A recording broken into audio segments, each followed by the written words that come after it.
Pero insisto, si en vez de legitimar ese asco pasamos a decirle al niño que no sea un maleducado, que se lo coma, y además por quejarse les obligamos a comerse el plato entero, lejos de legitimar ese asco, estamos enseñándoles a que se callen. Cuando algo les dé asco, mejor me callo, no vaya a ser que me obliguen a comer doble por quejarme de las judías. Luego, este es un ejemplo muy tonto de un esquema que no me da por el tiempo que tenemos, pero que es muy importante trabajar en la medida que trabajemos la conexión emocional de los niños con sus sensaciones corporales, les estaremos dando herramientas de prevención reales, no herramientas teóricas, sino herramientas de prevención que ellos pueden reconocer en sus propias vidas. Porque al final el ser humano tiene dos necesidades básicas, que es sentirse seguro y sentirse amado. En el desarrollo pleno, esas dos necesidades van de la mano. Yo me siento amado por aquellos que me hacen sentir seguro, yo me siento amado por aquellos que me cuidan. La violencia sexual, especialmente cuando se da en el ámbito vincular, por decirlo de alguna manera, vulnera esta unión y produce justamente el daño de romper esta unión entre el amor y el cuidado. Los niños que sufren violencia en su infancia aprenden que la gente que les quiere les puede dañar, que la gente que les quiere les puede hacer daño. Y no solo eso, sino que en algunos casos, como puede ser el caso del castigo físico y psicológico, tienen derecho a hacérselo, están legitimados a hacérselo. Luego hay un elemento que tiene que ver con la ruptura estructural de una estructura protectora.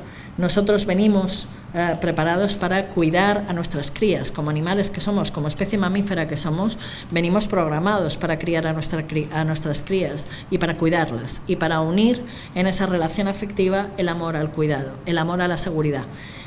Los niños de los que estamos hablando, los niños que sufren violencia sexual, son niños que pueden sentirse amados, pero no se sienten seguros. Tienen tanto miedo, y un miedo, como ha contado esta mañana Noemí, estructural, que impide esta unión y este desarrollo pleno.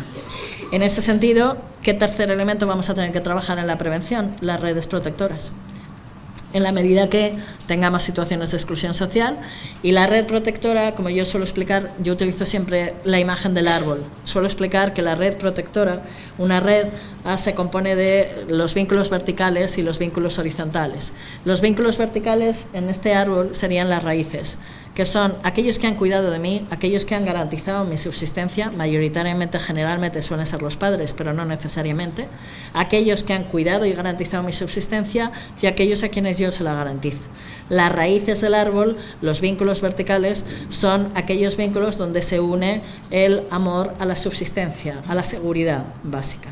Los demás son las ramas del árbol.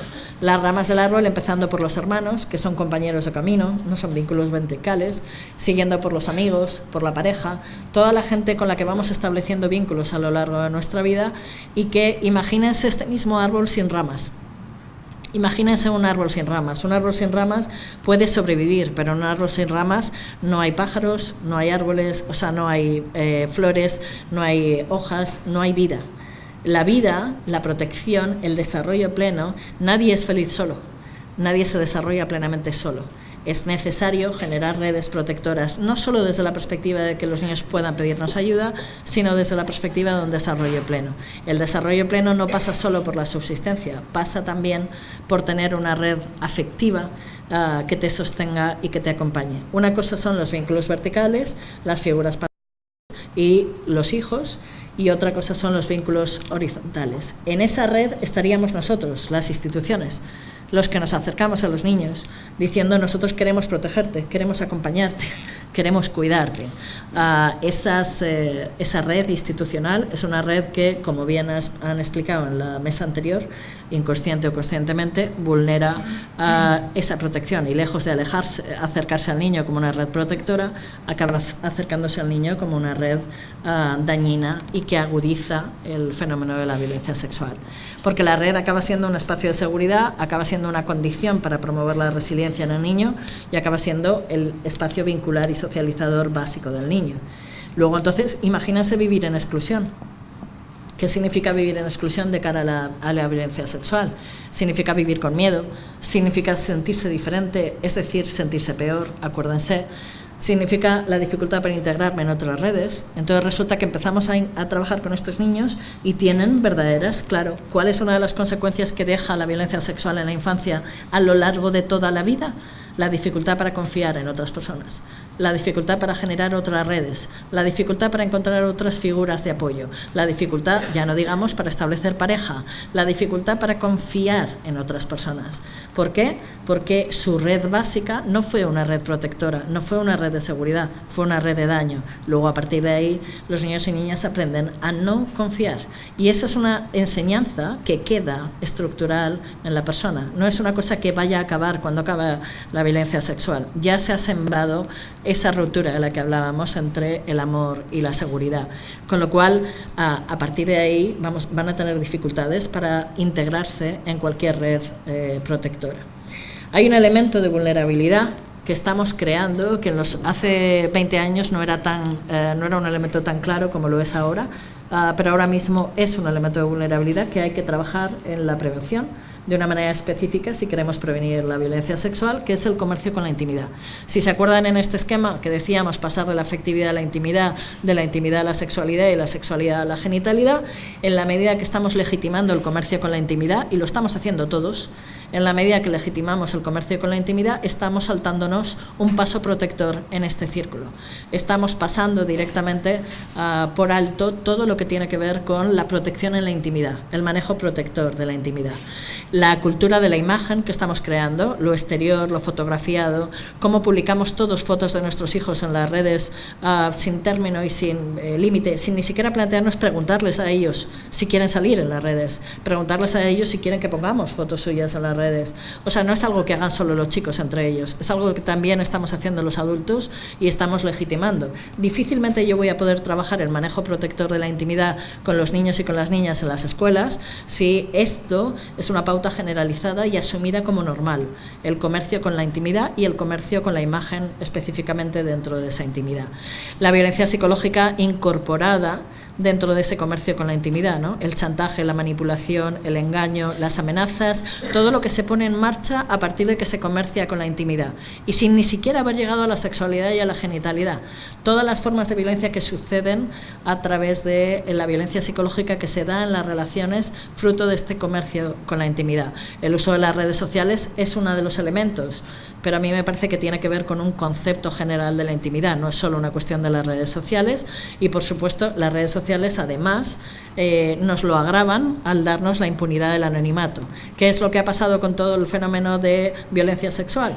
Que no es verdad que hoy en día, o no sabemos, todavía no sabemos, seguimos sin saber, y esto es uno de los temas, cuando uno piensa en los 20 o 25 años que llevamos Javier y yo aquí compartiendo lucha, uno no piensa en temas que hemos avanzado muchísimo y hay otros temas, seguimos sin saber si a día de hoy hay más casos que hace 20 años, porque seguimos sin sistematizar los datos en condiciones. Ya han pasado 25 años desde que empezamos a decir que esto había que hacerlo. Seguimos necesitando hacer investigaciones en vez de tener un sistema de registro en condiciones y de una manera sistemática. Lo que sí sabemos es que hay determinadas formas de violencia sexual que se han incrementado fruto de esta impunidad del anonimato, fruto del acceso, la facilidad de acceso que los adultos y adultas que quieren abusar sexualmente de niños y de niñas tienen a los niños y las niñas que antes, hace unos años, no tenían. Pero este es un factor que ha agravado el tema. Seguimos sin saber realmente si en general la violencia sexual hoy en día es mayor o no. Uno de los elementos interesantes respecto a la autorregulación emocional es entender la sobreprotección como una forma de violencia. Entender la sobreprotección como una pauta dañina de educación. Y entender que si yo quiero crear niños, niñas y adolescentes fuertes emocionalmente, la sobreprotección me lo imposibilita. En la medida que los mantengo en una burbuja, los cubro, los recubro y los recubro, les estoy poniendo en riesgo de vivir violencia. Porque cuando llegue el dolor, cuando llegue el daño, no van a poder afrontarlo, no van a poder reconocerlo, porque no se lo esperan, porque en ningún momento lo conciben, porque ni siquiera saben que existe. Y además porque al criarles desde la sobreprotección les he dejado sin recursos personales para afrontar ese dolor. Yo siempre suelo decir que la vida se compone de dos elementos, que son la intemperie y la responsabilidad. Hay una intemperie aquí, hay un asumir que las cosas importantes de la vida, la familia en la que nacemos, el lugar en el que nacemos, la enfermedad, la muerte, el que nos quieran, elegimos querer, pero no que nos quieran. Las cosas más importantes de la vida no las decidimos.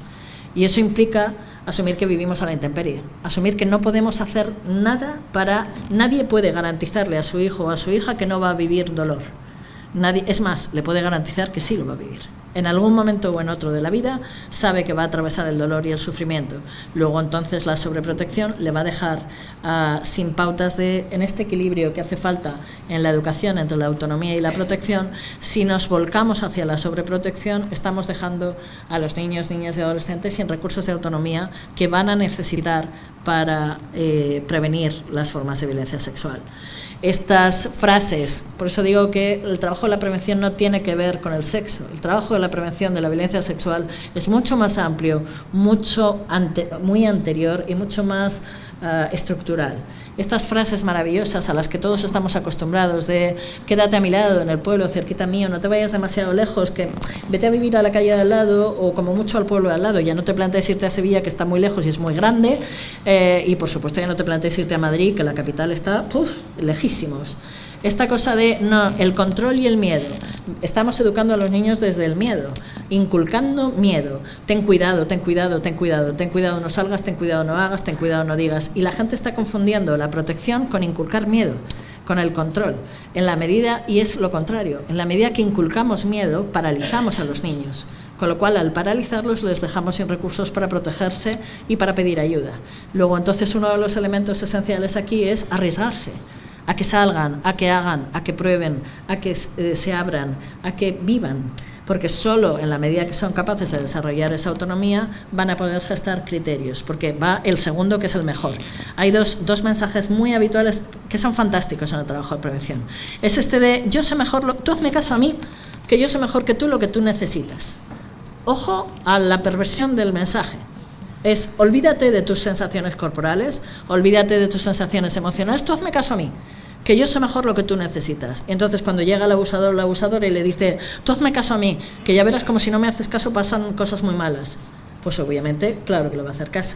Entonces, en la medida que yo niego la conexión con sus propias necesidades, estoy dificultando la prevención de la violencia sexual. Ten cuidado, acuérdense del miedo a lo diferente, del miedo, el miedo,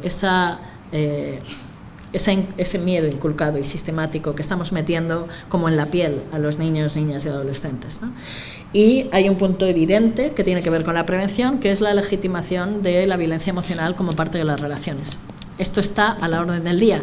Estamos tan acostumbrados a la violencia emocional que ni siquiera la vemos como violencia.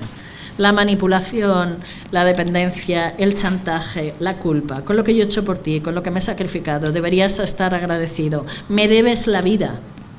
Elemento que yo cuando trabajo en las familias soy, como dice Javier, categórica con esto y les digo, no, perdónenme, aquí nadie debe nada. A nadie le ha preguntado a nuestros hijos si querían venir al mundo. Los hemos traído por puro egoísmo. Como yo les digo a las familias siempre, el ser madre o padre es la decisión más egoísta que uno toma en la vida. Trae una vida a este mundo solo para darse el gusto. En el mejor de los casos como un proyecto consciente previo, en el peor de los casos porque se lo pasó bien una noche, pero desde luego nada que tenga que ver con el deseo, la voluntad, los derechos o el proyecto de vida del niño o de la niña a quien no le hemos preguntado. ¿Cuál es la paradoja de la vida? Que la decisión más egoísta que uno toma en la vida dice, ¿querías taza? Pues taza y media. Y acaba siendo la decisión que te exige mayor nivel de generosidad en la vida. Pero es interesante darse cuenta y confrontar a las familias con el hecho de cuidado con la culpa, cuidado con la deuda, porque pone en riesgo a los niños de sufrir violencia de cualquier forma y especialmente violencia sexual. Porque nadie debe la vida. Y este es un elemento interesante. En cualquier caso, hay mensajes que son directamente de desprotección. El obedece y calla, lo he comentado antes, es difícil que puedan revelar y que puedan pedir ayuda si les estamos educando a que se callen. ¿Cómo voy a trabajar la revelación si lo que quiero es que se callen? Y él, defiéndete solo, sé fuerte, no te quejes. Cuando yo mando a un niño a defenderse solo, no sé si le estoy mandando a defenderse contra alguien así o contra alguien así, con lo cual le estoy poniendo en una situación de riesgo. El mensaje básico de protección es pide ayuda. Conecta y cuando sientas miedo o sientas asco o sientas pánico, pide ayuda. Nunca es defiéndete solo, plántele cara, devuélvesela. Son mensajes directamente de desprotección.